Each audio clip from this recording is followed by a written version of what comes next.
Hi guys, Samantha from Jessama Tutorials here, and today I'm going to show you how to create some cool ocean themed earrings.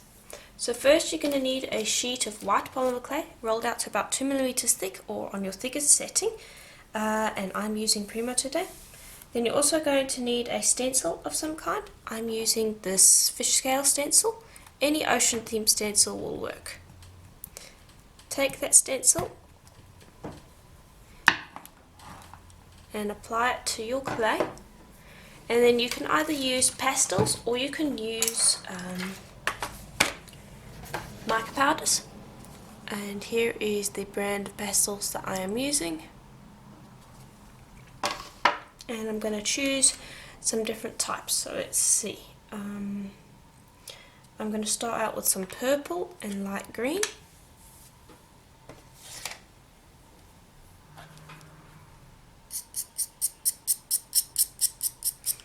I'm just going to scrape that over the surface.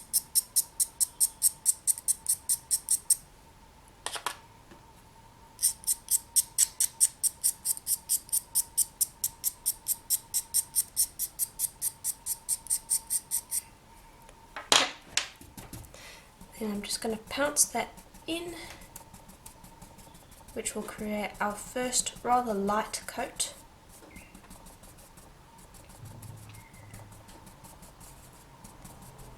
And then just give it a brush to burnish that mica powder, not mica powder, pastel onto your clay. So rub it around and make sure you give it a really good brush over.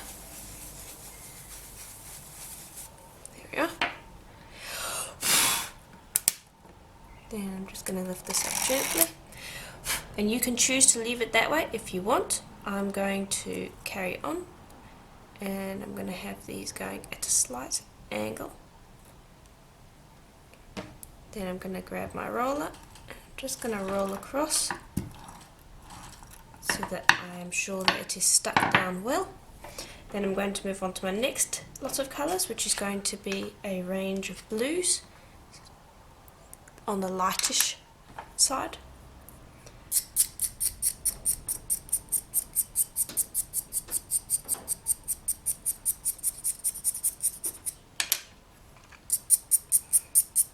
And we're just going to layer this over itself over and over again. I'm going to go with about 3 layers because I think that should be enough. But you can do as many as you want. The only problem is that pastel doesn't really stick to pastel, so you are limited on the number of layers that you can do. Okay, then I'm going to pounce that in. And now the pastel is slightly translucent, so we should be able to see our first layer under there. Hopefully you can see that.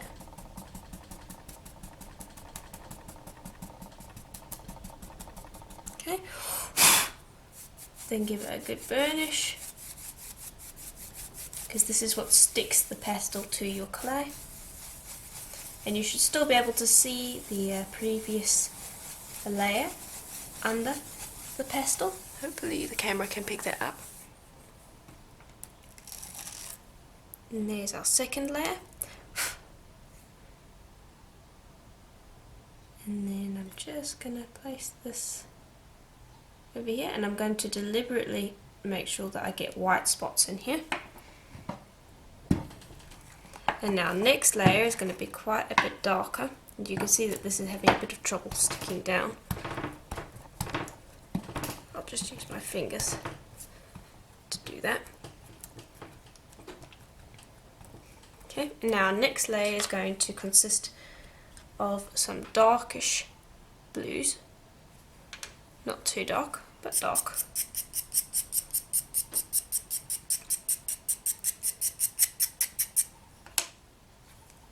I'm just going to scrape those over the surface.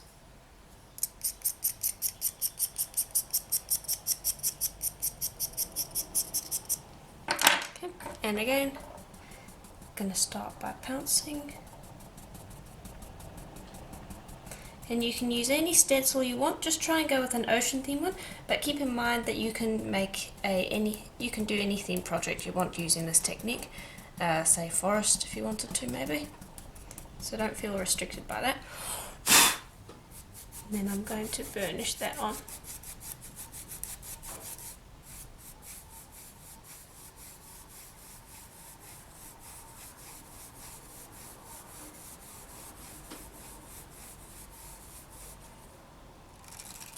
And there we are. And that is our final lot. So now I'm just going to gently pick this up off my tile. And I'm going to put it to the side, out of the way, and I'm going to quickly clean up my tile. And now the next step is going to require a sheet of white polymer clay. And now don't worry if you've got little bits and pieces on it, like that one's got a little hair and things like that. Don't worry about that. We're going to give it a really good sand, but we do need just plain white for this next step. So just grab a piece of paper and give it a good burnish.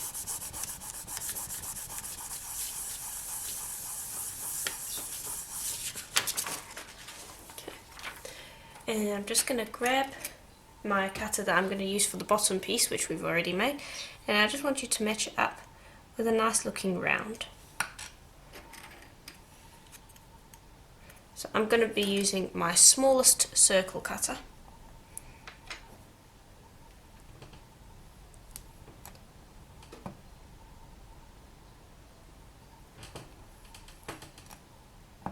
Okay. Lift that out the way. And then I want you to just bake those the way they are. Okay, then the next step is to take this and also burnish it. Just to make sure that it's nice and flat, because this one we can't sand.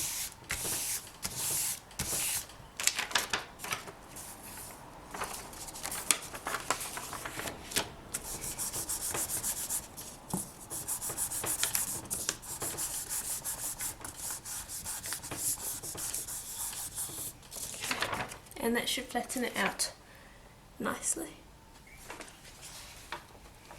Okay, and so now we are going to cut out our pieces from here, but first I want to just texture the back. So I'll just lift that up and just make sure that the tile is clean. And then on the back, what we're going to do is we're just going to quickly colour this in mica powders. So just grab a selection of colours that you used on the front.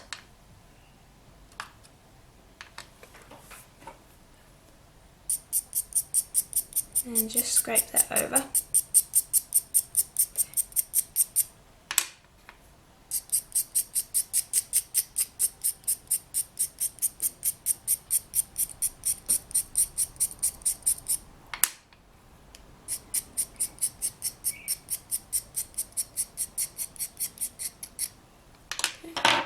Then use your brush to gently cover it.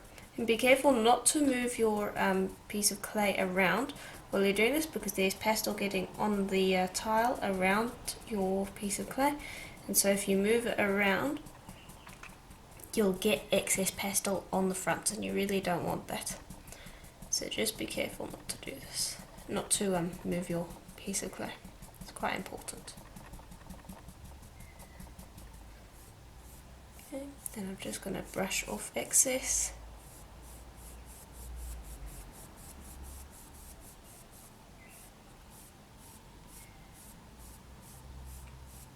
Okay.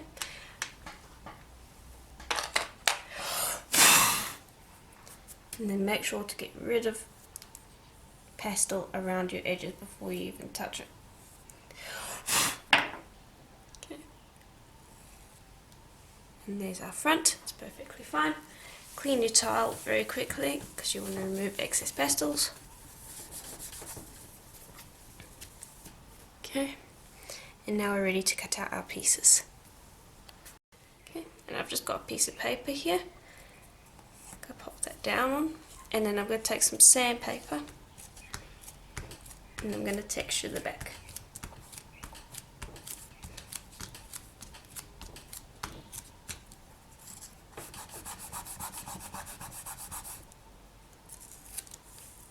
And just continue texturing until you've got the entire back nicely textured.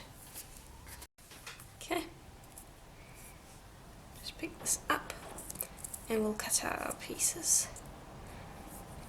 Okay, and now I do have it on a piece of paper, so I know that it's going to stick in my cutter, but it's a fairly large cutter, so that doesn't matter. I'm just going to pick an area I like, cut, and press down, make sure you get a good cut. You can see it gives a nice clean cut. And this is my second largest half oval, if you're wondering.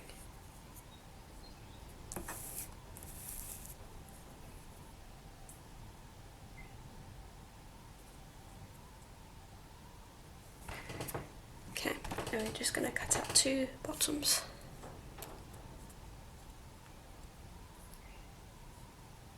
Okay, and then you can use this for other earrings as well. But now what I want to do with these ones is, because we had it on a piece of paper, it's going to have a little bit of excess around these edges that I'm just gently going to trim off. If you put it on a tile and it didn't have any pastel on the back so that it stuck to the tile, you wouldn't need to do this. But I did want pastel on the back so it didn't stick down to anything. So you're going to have little bits around the edges, which are really easy to clean up, especially if you have it on a piece of paper, so that you can rotate it as you're gently trimming. There we are, that's one. I'll do the other one. Okay, and here is what we have to go in the oven, all finished, ready to go. So these ones we're going to need to give a good sand afterwards, and then what I plan to do is I plan to use Deco Art 2-Pot Crackle on some of this and all of this, and then antique it black to tie the two together, and that will basically be pretty much the end of our earrings. We'll see if I want to put resin on them or not. I'm busy deciding on that. And so I want you to bake this in the oven for a full hour at Primo's recommended temperature. If you're using a different brand, then bake it for a full hour at that brand's recommended temperature. And then when it has finished cooling, we can move on to our sanding. Okay, and here is how they look out of the oven. So these ones are basically finished apart from a little bit of sanding needed along their edges. So I'm just going to pop that off to the side. But these ones are the ones that we want to sand for the most part. So I'm going to bring over my polishing papers on a 400, and you can use wet dry sandpaper as well, but I'm going to be using polishing papers.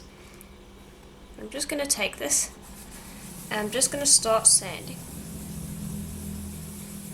And we're going to be covering this in the crackle, so you don't have to worry about getting it to a perfectly shiny finish, you just want to get it perfectly white, essentially. And remember to do the back as well. So I'll probably just leave it on a 400. I'm not going to worry about going up any higher than that, because it's not going to matter.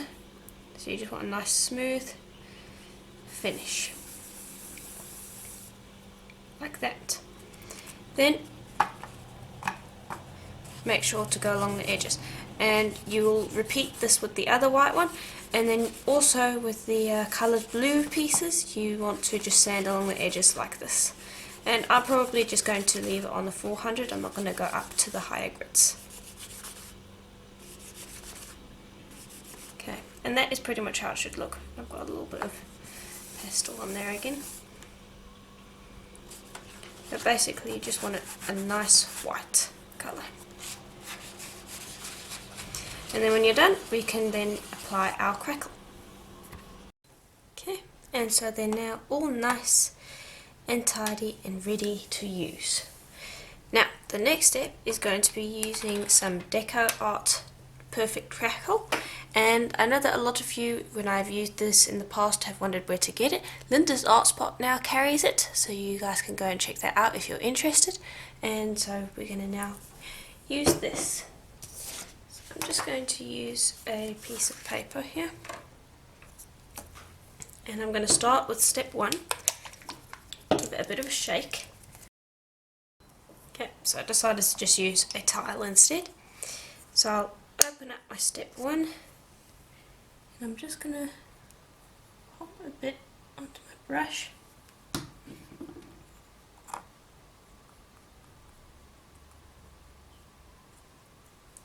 And I'm not going to cover the whole thing. Just going to cover parts. Excuse me, I've got a bit of a crackly voice. Sorry about that.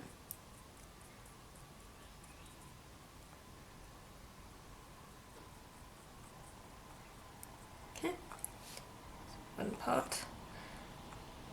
And I'm going to do another little bit here.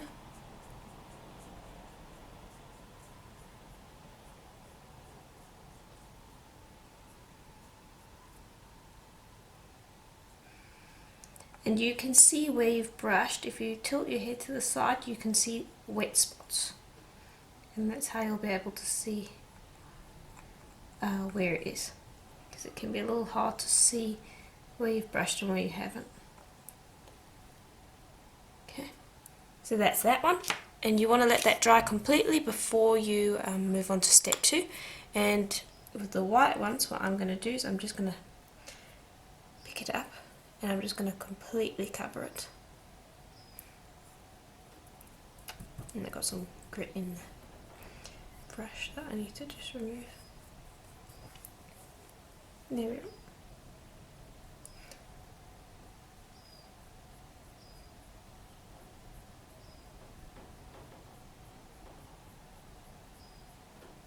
Okay, and then I'll let that dry completely. And I'll repeat with the other 2 as well. Okay, so these are pretty much dry, and so we're now going to paint on step 2. So I'm just going to pop a bit of that onto my tile off the side here.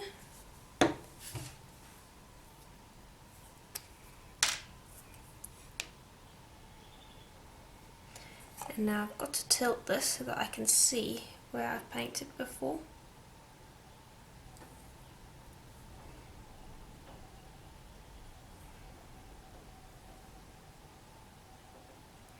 And I'm just going to brush this on, and I'll repeat with all of the others that have dried.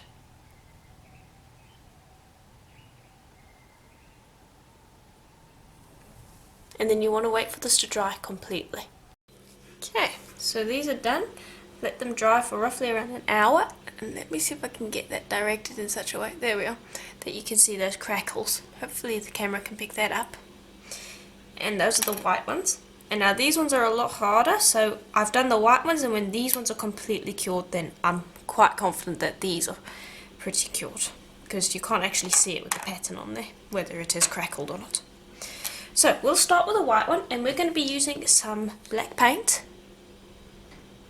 as you can see here. And I'm just going to open that up and pop some onto my tile.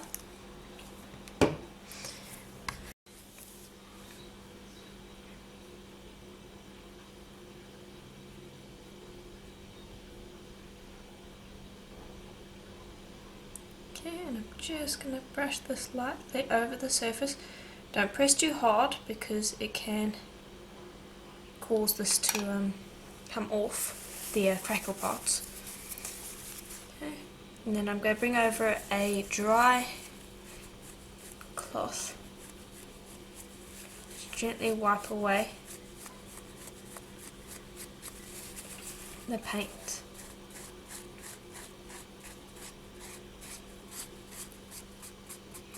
And you can see what a fantastic crackle that has given. And now I'm being very careful here as I wipe away. And then I'll bring over a wet wipe.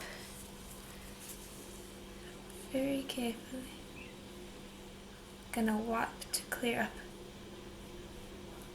any bits that are completely dried on there. And then I'll bring over the tissue again to just clean that up.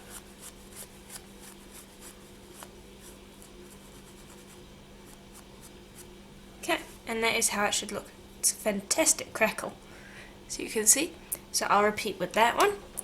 Then I'm going to bring over this, we're basically going to do the same thing. Oops. Well, we weren't supposed to do that. So we'll just grab the wet wipe and clean that up. We were going to antique the back of this, so that's not too much of a problem. But I'm just going to quickly clean up that paint. There we go. So you can see we all make mistakes. That's fine. Okay, now I'm just going to tap this over the surface and smooth into all those cracks.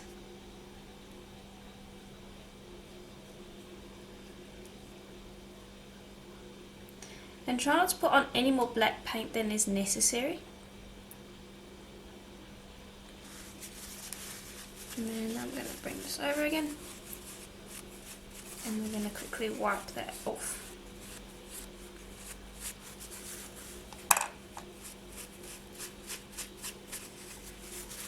And that should reveal a really nice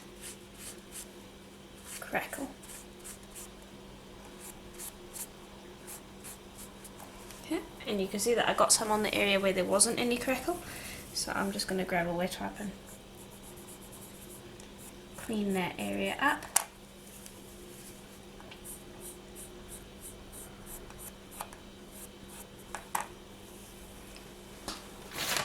And everything I'm doing with this one, I'll repeat with the other one.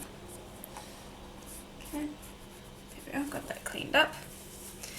Then I'm just going to gently go and remove any excess paint.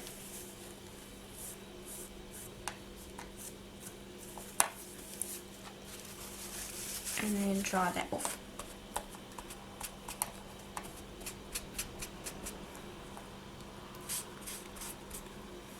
And there you can see that that gives a really beautiful crackle, which ties in quite nicely. So I'll repeat with these ones. Right, so here they are. You can see it looks really nice. I haven't quite decided whether I want to hang it this way around or this way around. I'm kind of thinking this way around works best, but anyway.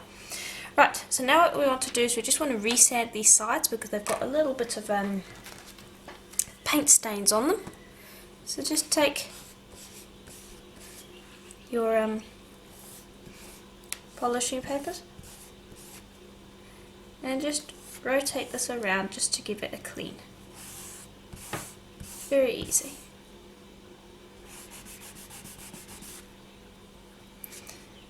And then just make sure that you get rid of any black bits. This really is all the sanding you need to do, it's not that much, it's just a little bit. Okay, and I'll repeat with all of them just to make sure that the sides are all nice and clean. Okay, all done. Now we are ready to drill these pieces. So by now you need to figure out whether you want it to be this way around or this way around. Completely up to you. I personally am going to go with it this way around. So I want to find the middle point in my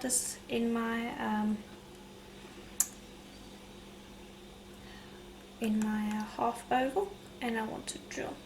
So I'd say that's about half. Yes.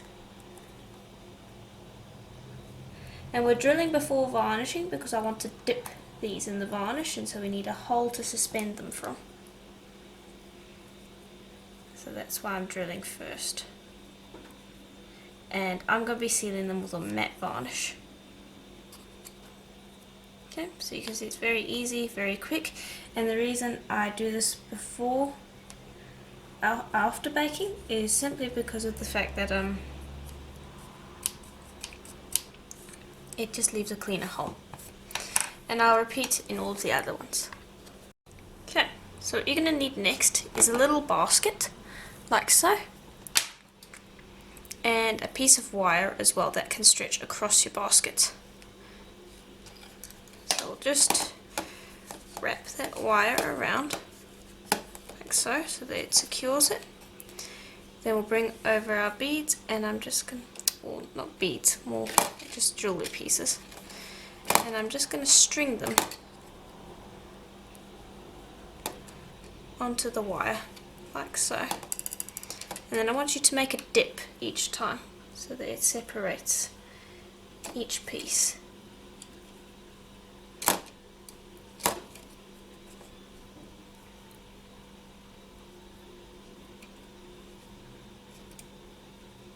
Like so. And just string on all your pieces. There we go. Then just wrap that around the other end. And that will hold your pieces in place. Just make sure they've got a nice tight finish. There we go. Okay, then we're just going to be using a matte varnish. I'm going to be using Liquitex matte varnish. And I'm just going to grab a brush.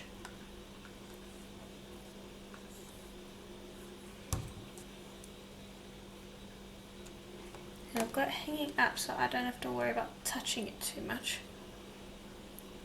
And you can dip it if you want to, but you can also just brush it on like this.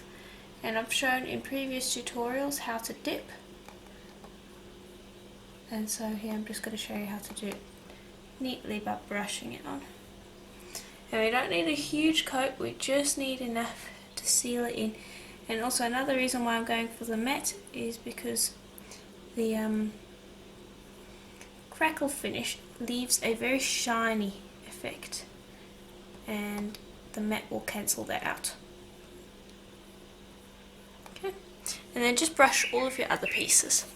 Okay, and here they are off of the thing. So now we are going to assemble. So what you're going to need is some jump rings. So I've just got some silver jump rings here.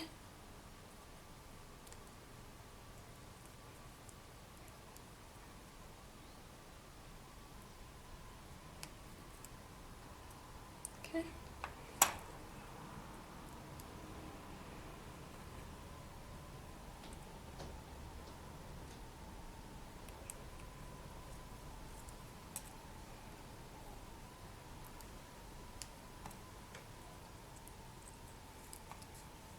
And sorry I've gone silent, there's not really much to say here.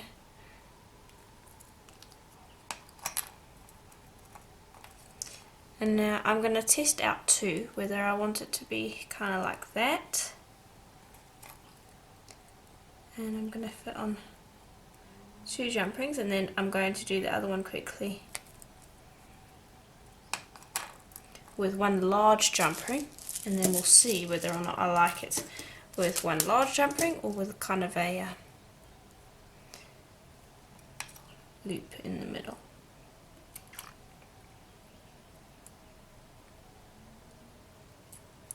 Okay, let's see. Okay, and actually I've had an even better idea. So I'm going to just pour out some more jump rings, and I'm going to show you how to make a little jump ring rose. So you'll just take one jump ring, link it onto the next one, like so that they're linked, then flatten them out together and bring them together, like so. So hopefully you can see it. So it's just linked together, like so. You fold it so that they're flat, and then just press them together. Then we're going to grab another jump ring. I'm just going to open that, and then I'm going to link through both of them, like so. And then again, I'm going to stretch that out and flatten it. And then you'll just repeat as many times as you want. So I'll see how that looks. Give it a little fiddly. I'm quite happy with that. And now I can't really show you exactly what it's going to look like. There's roughly what it's going to look like. So I'm just going to grab the jump rings that I had here.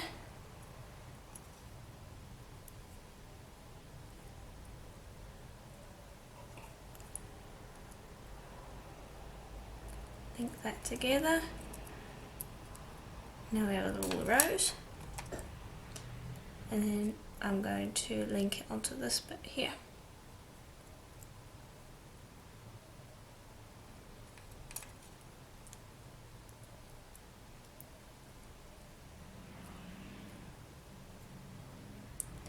And I might need to get a bigger jump ring, we'll see. me a moment here.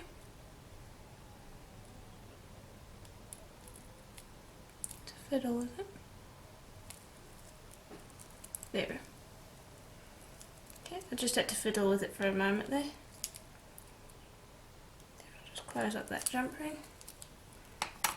And there we go, we've got a tiny little rose in the middle. And I think I'm going to stick with that. So I'm going to go and repeat that with the other one. And I just want to show you how to do that rose again. So let me just open a few jump rings. Because we want 4 in total. So I'll open up 3 ahead of time because it just makes it easier. And you will take your jump ring, link it, close like so, then place it on your palm, press them together, grab another open jump ring, link through both of them, close it, press it against your palm again, and then finally link in your last one. And that is what will form you a little rose. And you can do that with large jump rings, small jump rings, medium jump rings. Any jump rings will work with that. The larger ones are definitely the easier ones to do. So now I'm just going to assemble our last earring. Okay, and that is how they have ended up looking. So I quite like that wire rose in the middle. You do not have to do that if you're a little bit intimidated by that. You can always just link them together with a whole jump ring, or as I showed you in the beginning, one jump ring, another jump ring, and then 2 in the middle. That's completely up to you. But I thought the rose was just like another little added decorative element. So I do hope that that tutorial was helpful to you and that you enjoyed it. I certainly did enjoy it. And if you would like more tutorials like this, please do subscribe to my YouTube channel, as there are tutorials coming out every single week. And if you would like more complex tutorials every single month, please do check out my Patreon membership, where I post all sorts of tutorials on there every single month. They are exclusive to Patreon and Etsy. And there are also coupon codes to my Etsy shop, Jessama Design. So please do go check that out, and I will see you in the next tutorial. Bye for now.